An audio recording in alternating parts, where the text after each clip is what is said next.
ஒரு ஹிந்து கீதை தெரிஞ்சிருக்கானோ இல்லையோ, ஒரு முஸ்லிம் குரான் தெரிஞ்சிருக்கானோ இல்லையோ, ஒரு கிறிஸ்டியன் பைபிள் தெரிஞ்சிருக்கானோ இல்லையோ, ஒவ்வொரு இந்திய குடிமகனும் இந்திய அடிப்படை சட்டம் தெரிஞ்சிருக்கணும்.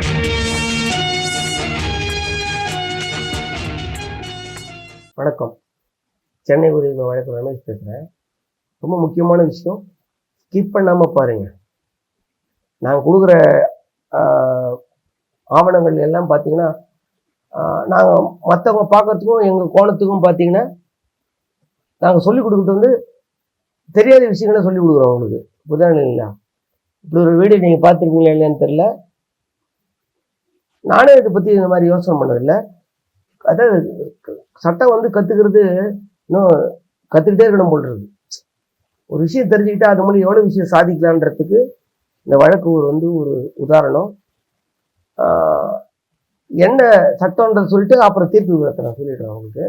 என்ன இது மூலியமா நம்ம தெரிஞ்சுக்கலாம் அப்படின்றத சொல்லிடுறேன். பழைய சட்டப்பிரிவு 91 என்ன சொல்றாங்க அப்படின்னு பார்த்தீங்கன்னா, எந்த ஒரு நீதிமன்றமோ அல்லது காவல் நிலையத்தின் பொறுப்பில் உள்ள எந்த ஒரு அதிகாரியோ இந்த குறியீட்டின் கீழ் எந்த ஒரு விசாரணை அல்லது பிற நடவடிக்கை நோக்கங்களுக்காக எந்த ஒரு ஆவணத்தையும் அல்லது பிற பொருளையும் சமர்ப்பிப்பது அவசியம் அல்லது விரும்பத்தக்கது என்று கருதும் போதெல்லாம் அத்தகைய நீதிமன்றம் அல்லது அதிகாரி அத்தகைய ஆவணம் அல்லது பொருள் யாருடைய உடைமையில் அல்லது அதிகாரத்தில் இருப்பதாக நம்பப்படுகிறதோ அந்த நபருக்கு சம்மன் அல்லது எழுத்துப்பூர்வமாக உத்தரவை பிறப்பிக்கலாம். சம்மன் அல்லது உத்தரவை குறிப்பிட்ட நேரத்தில் மற்றும் இடத்தில் அதை ஆஜராகி சமர்ப்பிக்க வேண்டும் அல்லது அதை சமர்ப்பிக்க வேண்டும் என்று கோரலாம். சட்டப்பிரிவு 91 படி ஒரு போலீஸ் ஆஃபீஸரோ ஒரு போலீஸ் ஸ்டேஷன்ல ஒரு எஸ்ஐ இன்ஸ்பெக்டரோ இல்லை ஒரு நீதிமன்றமோ ஒரு விசாரணையில எந்த நிலையிலையும் ஒரு ஆவணத்தை கொண்டு நீங்க கொடுக்கணும் அப்படின்னு சொல்லி ஒரு பொருளை கொண்டு கொடுக்கணும் உத்தரவு போட்டால் அது கட்டுப்பட்டு கொண்டு இங்கே கொடுத்தாகணும். போலீஸ் ஸ்டேஷன்லையும் கொண்டு கொடுத்தாகணும், கோர்ட்லேயும் கொடுத்தாகணும். வாங்க என்ன விஷயன்ற சொல்கிறேன், ஸ்கிப் பண்ணாமல் பாருங்கள். கர்நாடக உயர்நீதிமன்றம் 13/2/2021 ஒரு தீர்ப்பு கொடுத்துருக்குது. நீதியரசர் எம் நாகப்பிரசன்னா, கிரிமினல் பெட்டிஷன் நம்பர் 1639/2025. யார் போடுறாருன்னா சிவமூர்த்தி முருக சரணாரு. அவர் தான் கேஸை போடுறாரு மனுதாரர். எதிரில் யாருன்னு பார்த்தீங்கன்னா Chitradurga police station, rural police station. முதல் எதிர்மனுதாரர், ரெண்டாவது எதிர்மனுதாரர் Chandrakumar, legal and probation officer, district child குழந்தை குற்றங்கள் தடுப்பு சம்பந்த ஆஃபீஸர், சம்பந்தமான ஆஃபீஸர் தான் செகண்ட் ரெஸ்பாண்டண்டாக போட்டு கேட்குறாரு. என்ன பெயர் கேட்குறாங்க அப்படின்னு பார்த்தீங்கன்னா, criminal petition is filed under section 482. பழைய செக்ஷன்றதால கேஸ் நடந்ததால அப்போ போடுறாங்க. Code of criminal procedure 1973 praying that this honorable court may be pleased to set aside the order dated 29/1/2005 by annexed passed by the honorable special judge to additional district and succession judge Chitradurga in Bosco case number crime number 182 of 2022. 2022 இந்த வழக்கு FIR register ஆகிறதால 482ல இந்த high court கீழமை நீதிமன்றம் கொடுத்த இந்த Bosco நீதிமன்றம் கொடுத்த ஒரு உத்தரவை ரத்து பண்ணணும். என்ன போட்டிருக்காங்கன்னா, நான் ஒரு அப்ளிகேஷன் போட்டிருக்கேன் 91 CRPCயில். அதை கீழமை நீதிமன்றம் தள்ளுபடி பண்ணிட்டு அதை ரத்து பண்ணி நான் கேட்ட ஆவணத்தை கொடுக்கணும் அப்படின்னு சொல்லி கேட்குறாங்க. அந்த 91 CRPC பெட்டிஷனில் என்ன போடுறாரு அப்படின்னு பார்த்தீங்கன்னா, தீர்ப்பு பார்த்தீங்கன்னா ஒரு 5 பக்கம் தான் இருக்குது, இங்கிலீஷில் இருக்குது. முக்கியமான கண்டென்ட் மட்டும் சொல்லிட்டு என்ன மேட்டர்னு ஒன்று சொல்லிடுறோம் பாருங்க. என்ன கேட்குறாரு அப்படின்னா, அக்யூஸ்ட் என்ன கேட்குறாரு அப்படின்னா, where the accused number 1 applicant hearing respective base at this honorable court may please to summon the below mentioned documents to meet the ends of justice. 1. Station House Diary commencing from 24/7/2022 28/7/2022 in Cottonpet Police Station, Bengaluru City.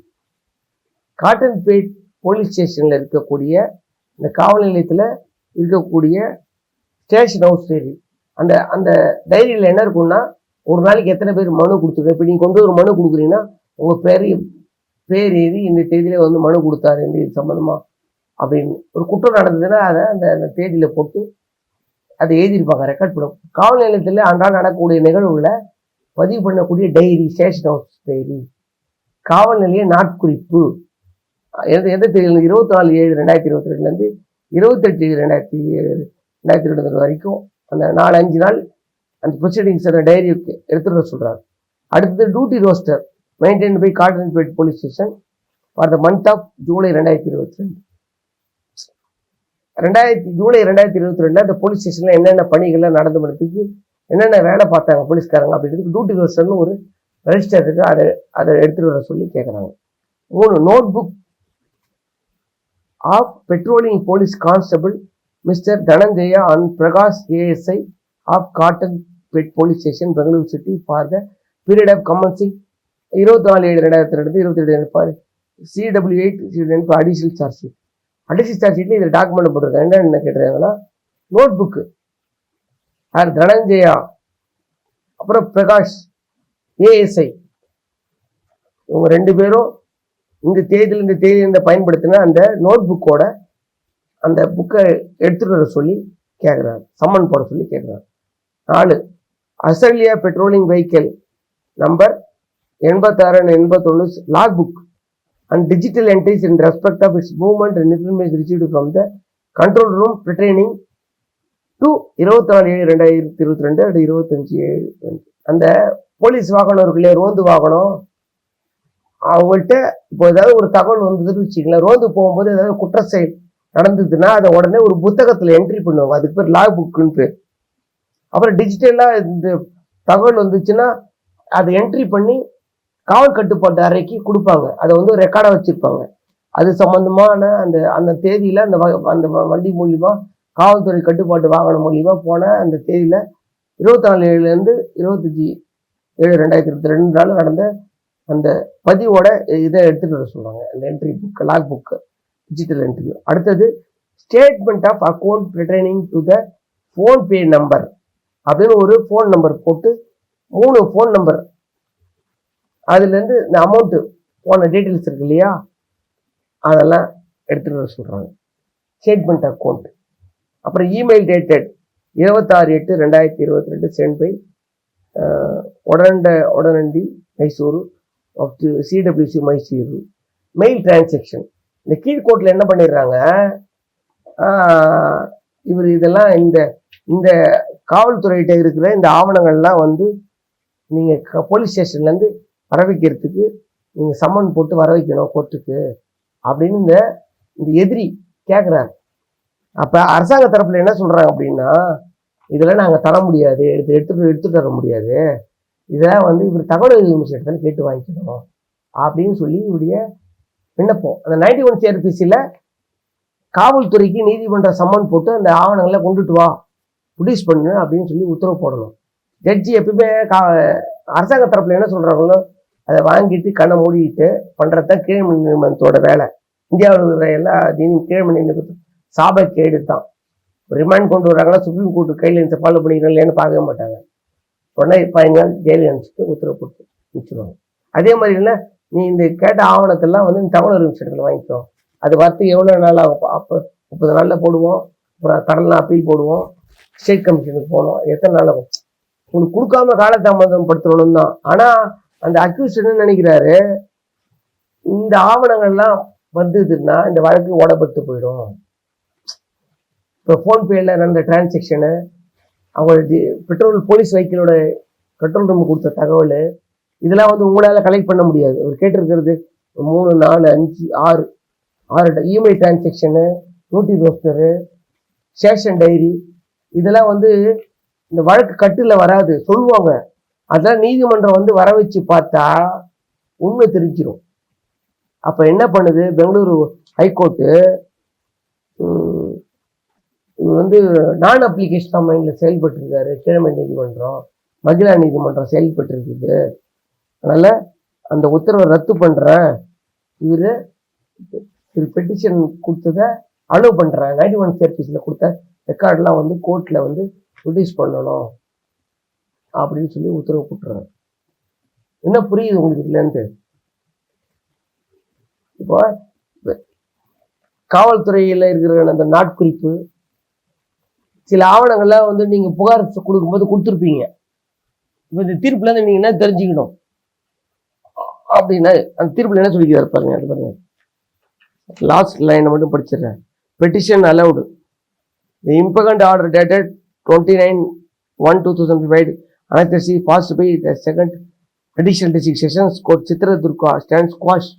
The application filed with petition under section 91 of CPCRPC is allowed. The prosecution shall place on record the documents that are sought by petition at the appropriate stage in the trial, ordered accordingly. இல்லைன்னா தெரிஞ்சுங்கன்னா, சில புகார்ல காவல்துறைக்கு சில ஆவணங்களே கிடைச்சிருக்கும். இந்த காவல்துறை நாட்குறிப்பு, காவல்துறை நாட்குறிப்பு சில நீங்க கம்ப்ளைண்ட்ல சொல்லியிருப்பீங்க, அதை வந்து கேஸ்ல சொல்லியிருக்க மாட்டாங்க. ஆனா அங்க ரெக்கார்ட் ஆயிருக்கும் ஸ்டேஷன் டைரியில. சில சில என்ன சொல்றேன், ஒரு உதாரணத்துக்கு சொல்றேன்னு பாத்தீங்களா, ஒரு ஒரு ஒரு ஒரு மளிகை கடைக்கோ இல்லை பெரிய ஷாப்பிங் மாலுக்கோ நீங்க போறீங்க, அப்போ ஒரு குற்றச்செயல் நடக்குது அப்படின்னு வச்சுங்களேன், சிசிடிவி பதிவு போய் நீங்க கேட்டீங்கன்னா கொடுக்க மாட்டாங்க. காவல்துறை கேட்டா கொடுத்துருவாங்க. அப்ப அந்த சிசிடிவி பதிவு, அப்ப இமெயிலில் நடந்த டிரான்சாக்ஷன், இப்போ ஃபோன்பே மூலியமா போன டிரான்சாக்ஷன்லாம் நீங்கள் அந்த அந்த அந்த ஃபோன்பேயோட கம்பெனிலேருந்து நீங்கள் அந்த டிரான்சாக்ஷன்லாம் வாங்கணும்னா உங்களால் வாங்க முடியாது. ஆனால் காவல்துறை வாங்கி வச்சுருக்கோம். இதே நீங்கள் 91 CRPC இந்த டாக்குமெண்ட்லாம் நீங்கள் கொண்டுட்டு வரணும். இல்லை ஒரு டாக்குமெண்ட்டு உங்கள் எதிரிகிட்ட இருக்கும், அவன் கொண்டு கொடுக்க மாட்டான். அவனை கொடுக்க சொல்லி இந்த 91 CRPCயில் நீங்கள் பெட்டிஷன் போட்டிங்கன்னா காவல் நிலையத்திற்கு இருக்கிற ஆவணம், வேற ஒரு ஆள்கிட்ட இருக்கிற ஆவணம் எல்லாத்தையும் இந்த பெட்டிஷன் 91 CRPC பெட்டிஷன் போட்டிங்கன்னா கோர்ட்டு சம்மன் போட்டு கோர்ட்டுக்கு வர வைக்கும். அந்த ஆவணத்தை நீங்கள் கோர்ட்டு மூலியமாக இந்த ஆவணத்தில் நீங்கள் பார்த்துட்டு அதை ஒரு டாக்குமெண்ட்டாக மார்க் பண்ணி நீங்கள் ஈஸியாக கேஸ்லேருந்து வெளியில் வந்துடலாம். உங்கள் சைடு ஆதாரத்தை நீங்கள் இது மூலியமாக நீங்கள் நிரூபணம் பண்ண முடியும். இதே மாதிரி வந்து ஒரு விஷயம் பார்த்தீங்கன்னா, சிவில் சைட்லேயும் இருக்குது. தேர்ட் பார்ட்டிகிட்ட ஒரு முக்கியமான டாக்குமெண்ட் இருக்குது, அதை நீங்கள் கேட்டால் கொடுக்க மாட்டார். அதை கோர்ட்டில் பெட்டிஷன் போட்டு அதை வர வச்சு நம்ம டாக்குமெண்ட்டாக மார்க் பண்ண முடியும். அப்போ கிரிமினல் சைடில் பழைய CRPC 91 CRPC இப்போ BNSSல அது மாறி இருக்கும். கண்டிப்பாக அதே ப்ரொவிஷன் வேற செக்ஷனாக மாறி இருக்கும். அந்த 91 CRPC படி இதில் நீங்கள் என்ன தெரிஞ்சுக்கணும், காவல் நிலையத்தில் சில உங்களுக்கு சாதகமான ஆவணங்கள் இருக்கும், இல்லை எதிரிகிட்ட ஒரு ஆவணங்கள் இருக்கும். Phone transaction, bank statement, police நீங்கள் கொடுத்த அந்த ஆவணங்கள், இல்லை வேற ஒருத்தர் இருந்த ஆவணங்கள், இல்லை அந்த கடையில் இருக்க சிசிடிவி, இந்த டேட்டில் பதிவு செய்யப்பட்ட சிசிடிவி ஃபுட்டேஜ், இதெல்லாம் கொண்டுட்டு வர சொல்லி நீங்கள் பெட்டிஷன் போட்டிங்கன்னா போலீஸ் கலெக்ட் பண்ணி எடுத்துகிட்டு வந்துருவாங்க. அந்த தேதியில் நடந்த விஷயத்தை நீங்கள் நிரூபித்து உங்களுக்கு சாதகமான தீர்ப்பை நீங்கள் பெற முடியும். உங்கள் மேலே குற்றச்சாட்டு இருந்தால் வழக்கிலேருந்து நீங்கள் உடனடியாக விடுதலை பெற முடியும். நீங்கள் அதுக்கு இந்த 91 CRPC இந்த தீர்ப்பு வந்து 91 CRPC அடிப்படையில் கொடுத்த தீர்ப்பு எவ்வளோ ஒரு அற்புதமான தீர்ப்பு. அப்போ இதில் என்ன தெரிஞ்சுக்கணும், 91 CRPC படி கீழ்மை நீதிமன்றங்கள் ஒருத்தர் வந்து மனுதாரர், அதாவது அக்யூஸ்டாக இருக்கலாம், வேறு யாராவது இருக்கலாம், வழக்கில் சம்மந்தப்பட்டோம் யாராவது பெட்டிஷன் போட்டால் அது அப்படி கீழ்மை நீதிமன்றம் அதை அனுமதிக்கணும். அதை வந்து அந்த மனுவை வந்து தள்ளுபடி பண்ணக்கூடாது. அரசாங்க தரப்பில் சொல்கிறத கேட்டுக்கிட்டு இதை வந்து கோர்ட்டு வந்து தள்ளுபடி பண்ணி ஆர்டியில் வாங்கிக்கணும். ஆர்டியில் கேட்டால் இந்த ஜென்மத்தில் வருமா, பல வருஷங்கள் ஆனாலும் அந்த இதே வராது. அப்போ இந்த தீர்ப்பை பயன்படுத்தி நீ ஒரு கேஸில் இதே மாதிரி பெட்டிஷன் போட்டு, இந்த மாதிரி பெங்களூர் ஹைகோர்ட்டு ஒரு தீர்ப்பு கொடுத்துருக்குது, நான் இந்த மாதிரி பெட்டிஷன் போட்டேன், அந்த டாக்குமெண்ட்டை விசாரணை நடக்குது இல்லையா, உங்கள் தரப்பு விசாரணை நடக்குது இல்லை, அப்போ இந்த டாக்குமெண்ட்டில் நீங்கள் வர வச்சு உங்கள் சைடில் போட்டுட்டு மார்க் பண்ணிடலாம். நீங்கள் அவரை வச்சே மார்க் பண்ணிடலாம். நீங்கள் அதாவது என்ன சொல்கிறது, நம்ம வேலை எடுத்து நம்ம கண்ணை கொடுத்துருது. அதுதான் இது சொல்லுது. எவ்வளோ ஒரு நுணுக்கமான விஷயம் பாருங்க. நீங்கள் இது உண்மையிலே இது யாரும் சொல்லி தர மாட்டாங்க இதெல்லாம் உங்களுக்கு. இது வந்து இந்த குற்ற வழக்கு சம்மந்தப்பட்டு நீங்கள் ஒரு குற்றத்தில் சம்மந்தப்பட்டுறீங்க, அப்போ உங்கள் மேலே ஒரு கேஸ் போட்டுடுறாங்க. இல்லை ஒரு நீங்கள் ஒரு ப்ரைவேட் கம்பெனி கூட போடுறீங்கன்னு வச்சுக்கோங்க, ஒரு தனிப்பட்ட ஒரு ப்ரைவேட் கம்பெனி போடுறீங்க மேஜிஸ்ட்ரேட் கோர்ட்டில் ஒருத்தர் பேரில். அப்போ காவல் நிலையத்துக்கு உதாரணத்துக்கு சொல்கிறேன், ஒரு காவல் நிலையத்தில் ஒரு புகார் கொடுத்துருக்குறீங்க, அவர் வந்து கேஸ் வழக்கில் நடந்ததை மாற்றி சொல்கிறாரு, இல்லை விசாரணை பண்ணாமல் இருக்காரு, என்ன சொல்கிறேன், கம்ப்ளைண்ட் எஃப்ஐஆர் போட்டுருவாரு, சார்ஜ் ஷீட் போட மாட்டார் அவருன்னு வச்சுக்கலாம். அப்போ அந்த ஸ்டேஷன் டைரி இருக்குல்ல, ரொம்ப நாளாக என்ன பண்ணுவார், தள்ளிட்டே போவார், இறுதி அறிக்கை தாக்கல் பண்ணி இழுத்துக்கிட்டே போவார். அப்போ இதை வர வைக்கிறதுக்கு அந்த ஸ்டேஷன் டைரியை கோர்ட்டுக்கு வர வைக்கிறதுக்கு 91 CRPCல நீங்கள் பெட்டிஷன் போடலாம். ஏங்க நான் இந்த புகார் கொடுத்து இவ்வளோ நாளாவது, சட்டப்படி இவ்வளோ நாளைக்குள்ள இறுதி ஃபைனல் ரிப்போர்ட்டு சார்ஜ் ஷீட்டு போடணும்னு சொல்லுது. எதிரிக்கு சாதகமாக செயல்பட்டு காவல்துறை வந்து இதில் இப்போ என்ன சொல்கிறது, ஒரு வழக்கில் எஃப்ஐஆர் போட்டுருவாங்க, சார்ஜ் ஷீட் ரெடி பண்ணி வச்சுருவாங்க, ஆனால் கோர்ட்டுக்கு அனுப்பாமல் அப்படியே வச்சுருப்பாங்க. இல்லை சில வழக்குகளில் சார்ஜ் ஷீட்டே போடாமல் இருப்பாங்க. அப்போ நீங்கள் எம்பி எம்பியில் கிரிமினல் எம்பி ஒரு பெட்டிஷனை போட்டு அந்த எஃப்ஐஆரில் பெட்டிஷனை போட்டு ஒரு 91 CRPCயில் இந்த 91 CRPC படி ஸ்டேஷன் டைரியை வந்து கோர்ட் வந்து வர வைக்கணும். அதான் ஏற்கனவே நான் சொல்லியிருக்கேன் ஒரு வழக்கில், இப்போ கேட்கறதால சொல்கிறேன். CRPC பழைய சட்டம் CRPC 156 சப்கிளாஸ் 3 அது வந்து முதல் தகவல் அறிக்கை பதிவு செய்ய சொல்லி காவல்துறைக்கு உத்தரவிட சொல்லி மேஜிஸ்ட்ரேட் கோர்ட்டில் நம்ம போடுறோம் இல்லையா. அப்போ அந்த ப்ரொவிஷனை இதுலேயும் பயன்படுத்தி இந்த வழக்கை வந்து காவல்துறை வந்து மானிட்டர் பண்ணணும், கேஸ் என்ன நடக்குதுன்றத ஜட்ஜை மானிட்டர் பண்ணணும் அப்படின்னு பெட்டிஷனுக்கு பெயர் நம்ம 156 சப்கிளாஸ் 3 பயன்படுத்தி மானிட்டர் பண்ணி, ஏன்னா இந்த வழக்கில் நான் நிரபராதி, ஆனால் போலீஸ் வந்து என்னை ஜோடிச்சு என்னை வந்து குற்றவாளி ஆகிறதுக்கு முயற்சி பண்ணுறாங்க.